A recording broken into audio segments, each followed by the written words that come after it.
नमस्कार। आइए सुनते हैं माँ की मधुर स्मृतियाँ नामक पुस्तक से स्वामी अपूर्वानंद जी की श्री श्री माँ शारदा देवी की स्मृतियाँ। महाराज की स्मृतियों का एक अंश हम प्रस्तुत कर चुके हैं। आशा है आपने सुना होगा। आज हम शेष अंश प्रस्तुत करने जा रहे हैं।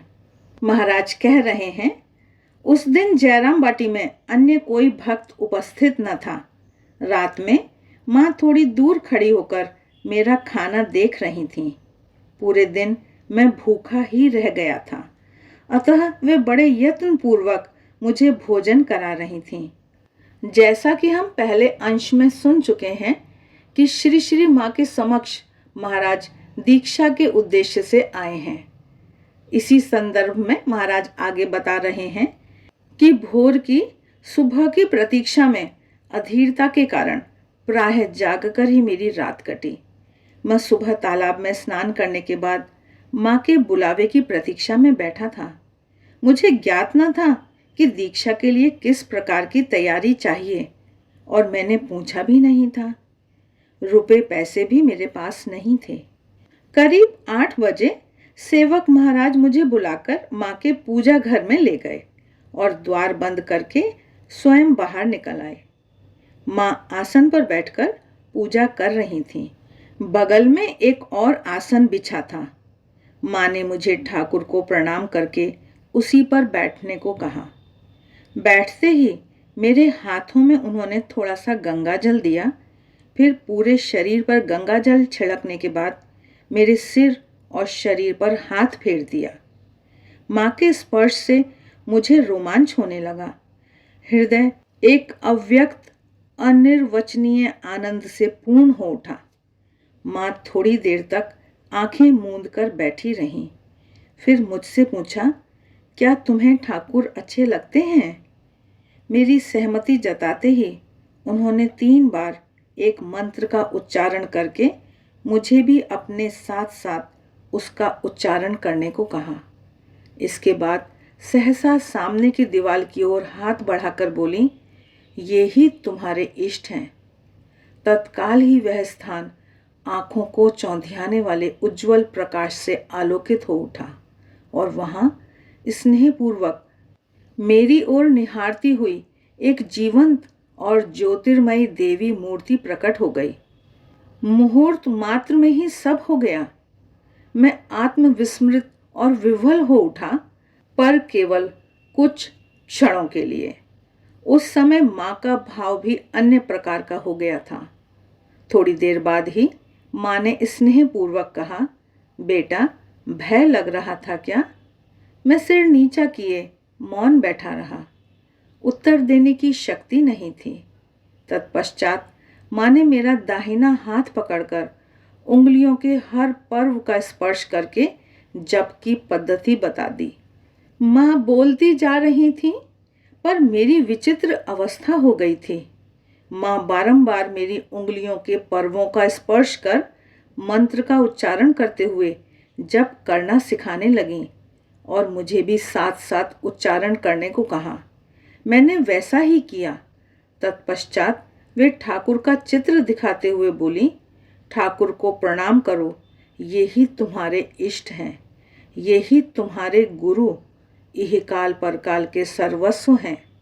ठाकुर ही सर्वदेव देवी स्वरूप हैं। ठाकुर को प्रणाम करके मैंने माँ को भी प्रणाम किया। इसके बाद उन्होंने मुझे यह बताया कि रोज मुझे कितना जप करना होगा और ध्यान के बारे में विविध उपदेश दिए। उस समय मैं यह नहीं जान सका कि माँ कौन है या क्या है। अब भी कुछ नहीं जानता, लेकिन उस समय मुझे लगा था कि वे अपनी इच्छा मात्र से ईश्वर दर्शन करा सकती हैं। माँ के पूजा के आसन के पास ही 2 फल रखे थे। उन्हें मेरे हाथ में देकर वे बोली, ये फल मेरे हाथ में दो। मैंने वैसा ही किया। वही संभवतः गुरु दक्षिणा थी। मैं रुपए पैसे या फल फूल आदि कुछ भी अपने साथ नहीं ले गया था। मेरा पूरा शरीर कांप रहा था। मैंने माँ को पुनः प्रणाम किया। उन्हें इतना निकट पाकर मैं आनंद विह्वल था, बड़ा अच्छा लग रहा था। वे स्नेहपूर्वक बोली, अब कमरे में जाकर बैठो और जैसा दिखा दिया है वैसा ही थोड़ी देर जप करो, उसके बाद जलपान करना। शाम को मैं फिर माँ के पास गया।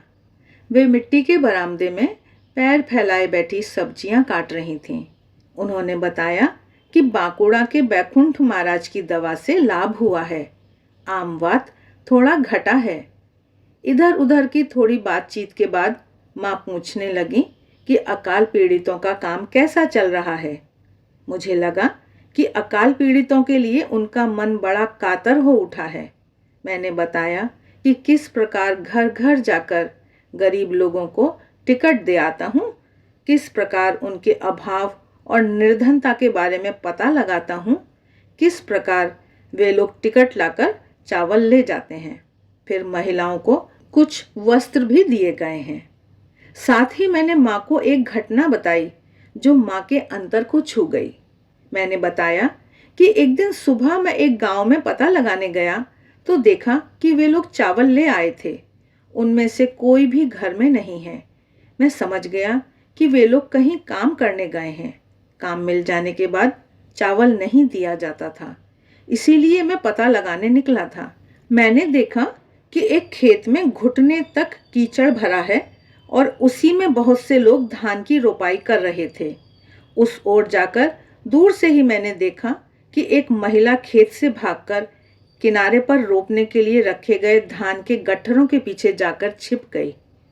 पूछने पर पता चला कि पिछली रात इसे बच्चा हुआ है, उसे लेकर ही वह खेत में काम करने आई है। नवजात शिशु को कपड़े में लपेटकर खेत के किनारे लिटाकर पेट भरने हेतु वह धान रोपने आई है। उसे खेत में काम करते देख लेने पर हम लोगों से चावल नहीं मिलेगा, यह सोचकर वह मुझे दूर से देखते ही छिपने की चेष्टा कर रही है।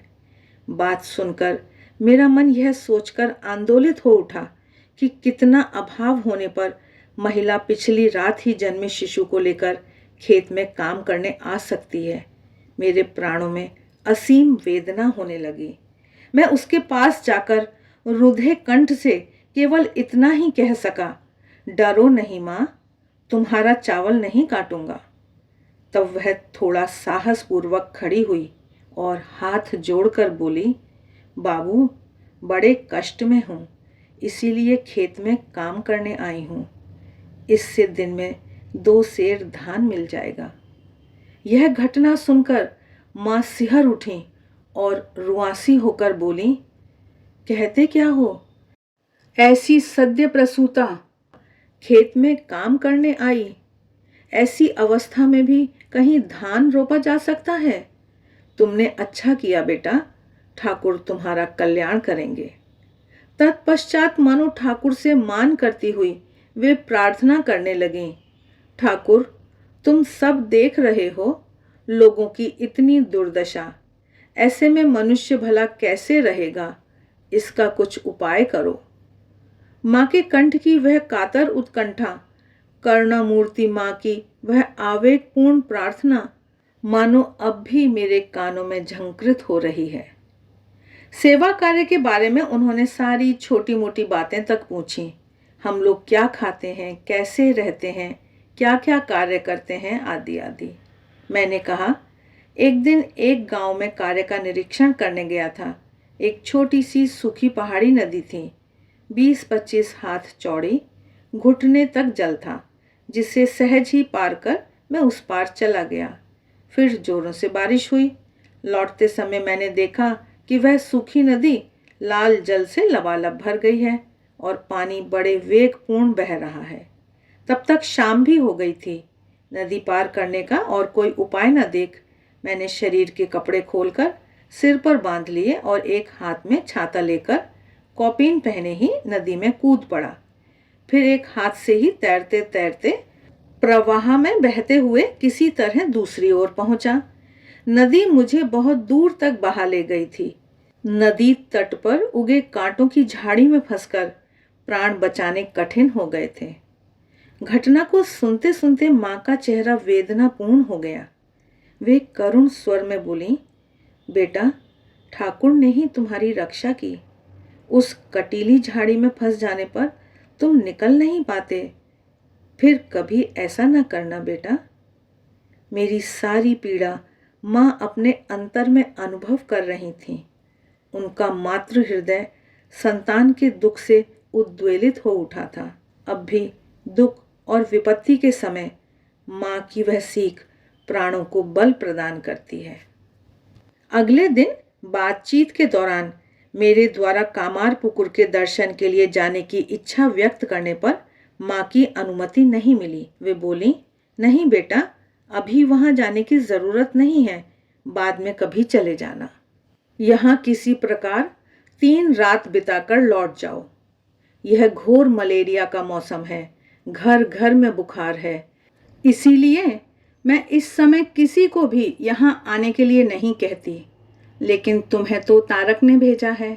यहाँ महाराज कह रहे हैं कि यह बताना जरूरी है कि मैंने माँ का आदेश स्वीकार किया। अनेक वर्षों बाद 1937 ईस्वी में मैंने कामारपुकुर के दर्शन किए और उस समय जयराम बाटी भी गया। माँ जिस कमरे में रहती थीं, जहाँ बैठती थीं, जिस पूजा घर में दीक्षा दी थी, मैंने उन सब स्थानों के उस समय दर्शन भी किए और प्रणाम किया। तो वापस अपने प्रसंग की ओर चलते हैं कि महाराज जयराम बाटी में हैं, दीक्षा हो चुकी है।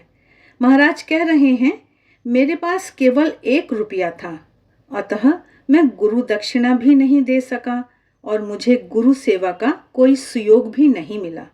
इस कारण मेरे मन में बड़ी अशांति थी। अगले दिन जब सुना कि माँ के सेवक वरदा महाराज कुतुलपुर हाट जा रहे हैं, तो माँ को प्रणाम करके मैं भी उनके साथ हाट गया। खेत के रास्ते पानी और कीचड़ पार करते हुए 6 मील चलकर जाना पड़ता है। वरदा महाराज ने वहां एक टोकरी सब्जियां तथा अन्य चीजें खरीदी। मैंने माँ के लिए मिश्री का एक डला खरीद लिया। फिर दोपहर में कुआलपाड़ा आश्रम में भोजन करके वह टोकरी सिर पर लिए जयराम बाटी लौट आया। उस टोकरी में माँ के उपयोग की चीजें थीं। उन्हें लाना भी माँ की ही सेवा हुई। जयराम बाटी में पहुंचकर मैंने ज्यों ही माँ को अपनी लाई हुई मिश्री दी, तो उन्होंने दोनों हाथ बढ़ाकर उसे ले लिया और खुश होकर बोली, अच्छा किया बेटा, मैं रोज थोड़ी थोड़ी मिश्री का शरबत पीऊंगी। मेरे नेत्रों में आंसू भर आए। केवल 5 आने की मिश्री, उसे माँ ने इतने प्रेम से ग्रहण किया। मैं तो माँ की कोई सेवा ही न कर सका। अतः शाम होने के पूर्व ज्यों ही देखा कि पुण्य पुकुर के किनारे सेवक हरि प्रेम महाराज बैंगन के पौधे लगाने के लिए खेत में कुदाल से मिट्टी काट रहे हैं, तो मैंने उनके हाथ से कुदाल लेकर जमीन तैयार कर बैंगन के पौधे लगा दिए। मन में आया कि इन पौधों में फलने वाले बैंगन माँ की सेवा में लगेंगे। इसी प्रकार 3 रातें बीत गईं। चौथे दिन शाम को माँ को प्रणाम कर विदा लेने गया। मेरे प्रणाम करते ही उन्होंने मेरी ठुड्डी छूकर अपना हाथ चूम लिया। मैं अपनी बाल बुद्धि से उनके सामने घुटने के बल हाथ जोड़कर रोते हुए बोला, माँ, आप मुझे याद रखिएगा। वे भी करुण स्वर में बोली, हाँ बेटा, तुम्हें याद रखूंगी। इसी प्रकार मैंने 3 बार प्रार्थना की और प्रत्येक बार उन्होंने यही कहा, हाँ बेटा, याद रखूंगी। वे मुझे याद रखेंगी, यह सोचकर मेरा हृदय भर आया और बोलने की क्षमता नहीं रही। वाणी मूक हो गई। पुनः माँ को प्रणाम करके उनकी ओर मुख किए उल्टे पैरों से चलते हुए मैं मुख्य द्वार तक आया। जब तक माँ मेरी ओर देखती रहीं। अंतिम बार माँ को देखकर द्वार के बाहर आ गया और उनके उस करुण मुखमंडल तथा उनकी बातें सोचते हुए लगभग 3 मील चलकर कुआलपाड़ा आश्रम पहुंचा। मैंने माँ से भक्ति मुक्ति की प्रार्थना नहीं की। मन में भी यह बात नहीं आई थी। माँ को पाने से ही तो सब पाना हो गया। उनकी करुणा होने से ही तो सब हो गया। संसार की चक्की में पिसकर मैं माँ को भूल सकता हूँ। धूल कीचड़ से मेरी दृष्टि मलिन हो सकती है, परंतु माँ यदि मुझे याद रखें तभी तो मैं सुपथ पर चल सकता हूँ। माँ यदि मेरा स्मरण कर मुझे गोद में उठा लें, गोद में रखें, संसार की मलिनता से रक्षा करें, तभी तो मैं निर्मल सुंदर हो पाऊंगा। यही सोचकर मैंने माँ से केवल यही प्रार्थना की थी, आप मुझे याद रखिएगा। 3 बार मैंने केवल यही प्रार्थना की थी और तीनों बार उन्होंने अभय देते हुए कहा था, हाँ बेटा, तुम्हें याद रखूंगी। बाद में उनके सेवक वरदा महाराज के मुख से मैंने सुना कि मेरे चले आने के बाद माँ ने उन्हें बुलाकर कहा था, देखो जी, लड़के ने 3 बार हाँ करा लिया। माँ के मुख से जो भी निकलेगा वही सत्य होगा। उन्होंने 3 बार वचन देकर कहा था कि वे मुझे नहीं भूलेंगी। यही मेरे जीवन की चरम उपलब्धि, परम आशीर्वाद, परम अभय, बल, भरोसा और सांत्वना है। कोआलपाड़ा आश्रम में रात बिताकर अगली सुबह हल्की बारिश में ही मैं कोतुलपुर मार्ग से विष्णुपुर के लिए चल पड़ा। 24 मील कीचड़ में पैदल चला, साथ में छाता भी न था। भारी वर्षा के समय वृक्षों का आश्रय लेते हुए संध्या के पूर्व जब मैं विष्णुपुर पहुंचा तब तक अधमरासा हो चुका था। सेवा केंद्र में निरापद पहुंचने की खबर मैंने माँ को जिस पत्र में लिखी उसी में यह भी सूचित किया था कि कैसे कोआलपाड़ा से विष्णुपुर की 24 मील की यात्रा मुझे वर्षा तथा कीचड़ से होकर बड़े कष्ट पूर्वक पूरी करनी पड़ी थी। वह पत्र पाकर माँ मेरे लिए बड़ी उद्विग्न हुई थीं। उनके सेवक वरदा महाराज ने मुझे लिखा, रास्ते के कष्ट की बात भी क्या इस प्रकार लिखनी चाहिए? वे बड़ी अधीर हो उठी हैं, आदि आदि। उत्तर में मैंने लिख दिया कि मैं भला चंगा हूँ, पर मेरे मन में इस बात का जरा भी दुख न था कि मैंने पत्र लिखकर माँ को उद्विग्न किया, बल्कि यह सोचकर मुझे आनंद ही हुआ कि माँ मेरे लिए चिंतित थीं और उनके आशीष से ही इस मलेरिया के समय भी मैं स्वस्थ हूँ। संतान के लिए माँ नहीं सोचेंगी तो भला कौन सोचेगा? 1920 ईस्वी की बात है। मुझे महापुरुष महाराज का पत्र मिला कि माँ गंभीर रूप से बीमार हैं। समाचार पाकर मेरा मन माँ को देखने के लिए छटपटाने लगा। मठ लौटने की प्रार्थना व्यक्त करते हुए मैंने महापुरुष महाराज को पत्र लिखा। उत्तर में उन्होंने अनुमति देते हुए और साथ में किराए के रुपये भेजते हुए लिखा कि कुछ दिन और वहीं रहना मेरे स्वास्थ्य की दृष्टि से उत्तम होता, परंतु यदि माँ को देखने की प्रबल इच्छा हुई है तो लौटकर मठ आ सकते हो। कुछ दिनों बाद मठ लौटकर अगले ही दिन माँ के दर्शन हेतु मैं उद्बोधन भवन गया, लेकिन माँ का स्वास्थ्य बहुत खराब होने के कारण दर्शन आदि बंद था। तो भी यह जानकर कि मैं मठ से आया हूँ, पूजनीय शरद महाराज की विशेष अनुमति से केवल दूर से दर्शन करके और प्रणाम करके माँ के स्वास्थ्य का सारा समाचार लेकर मैं मठ लौट आया। माँ के श्री चरणों का स्पर्श करके प्रणाम नहीं कर सका, माँ से 2 बातें भी नहीं कर सका।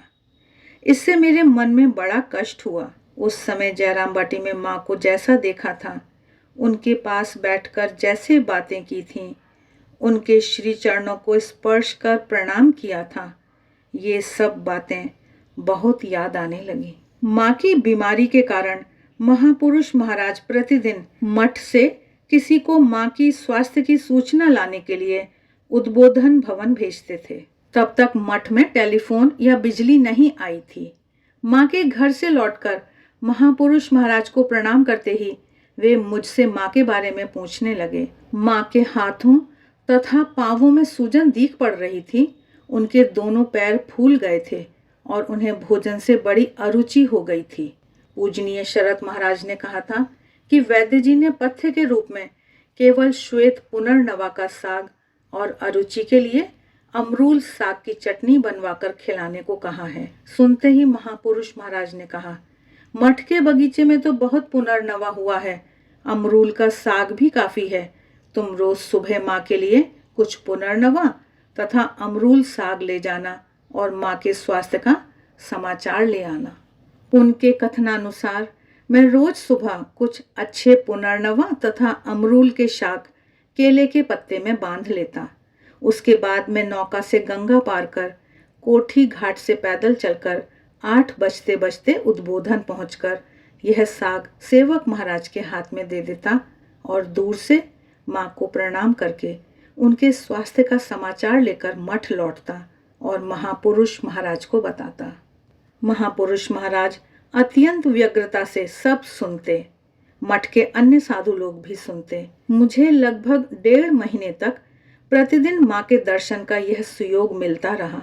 सबसे आश्चर्य की बात तो यह है कि प्रतिदिन दूर से प्रणाम करते समय मैं देखता कि रोग से जीर्ण माँ बरामदे के द्वार की ओर मुख किए फर्श पर लेटी हैं और मैं जब प्रणाम करता हूँ तो मुझे सतृष्ण नेत्रों से स्नेहपूर्वक देख रही हैं। आहा, उन नेत्रों में कितना स्नेह, ममता और करुणा थी। स्नेह ममता का स्पर्श मिलता था। उनसे दृष्टि मिलते ही मेरा उसी के माध्यम से उनके साथ मिलन होता। मेरा अंतर वे स्नेह से भर देती। हृदय एक अनिर्वचनीय दिव्यानंद से परिपूर्ण हो उठता। घुटने टेककर हाथ जोड़कर मौन प्रार्थना करते हुए प्रणाम करके जब मैं लौटता, उस समय माँ के स्निग्ध सजल नेत्रों से मानो करुणा बरसती रहती और जितनी दूर तक दिखाई देता मैं देखता कि वे अपलक नेत्रों से मुझे ही देख रही हैं। इसी काल में एक दिन माँ के घर से लौटकर जब मैंने महापुरुष महाराज को प्रणाम किया तो वे माँ की कुशल क्षेम पूछने लगे। चिकित्सा तथा पथ्य आदि के बारे में बताने के बाद जब मैंने कहा कि पिछली रात उन्हें जरा सी भी नींद नहीं आई, पूरे शरीर में असहनीय जलन से वे छटपटाती रहीं, तो यह सुनकर महापुरुष महाराज की आंखें भर आईं।